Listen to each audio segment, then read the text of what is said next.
নমস্কাৰ, মই প্ৰিন্সিয়ে পুনৰবাৰ আপোনালোকক মোৰ চেনেললৈ স্বাগতম জনাইছোঁ।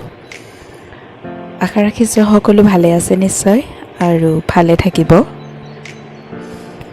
আজি মই আপোনালোকৰ আগত এটি মোৰ খুব প্ৰিয় কবিতা আবৃত্তি কৰিবলৈ ওলাইছোঁ আৰু আবৃত্তিত যদি কোনোবাখিনিত ভুল ভ্ৰান্তি হয় তেন্তে ক্ষমা কৰিব। আধুনিক অসমীয়া কবিতা জগতৰ সুপ্ৰসিদ্ধ কবি হিৰুদা, সুগন্ধি পখিলাৰ কবি হিৰুদাৰ 1977 চনৰ ৰচনাত এই কবিতাটি তেওঁ খুব সুন্দৰকৈ লিখিছে আৰু আজি মই এই কবিতাটি আবৃত্তি কৰিবলৈ ওলাইছোঁ।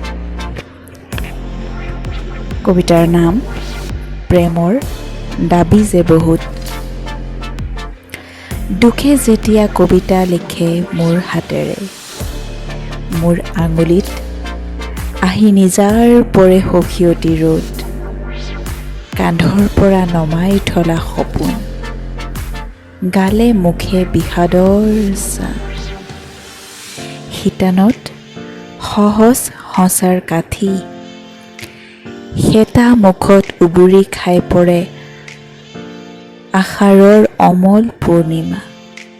প্ৰেমৰ দাবী যে বহুত, প্ৰেমৰ দাবী যে বহুত।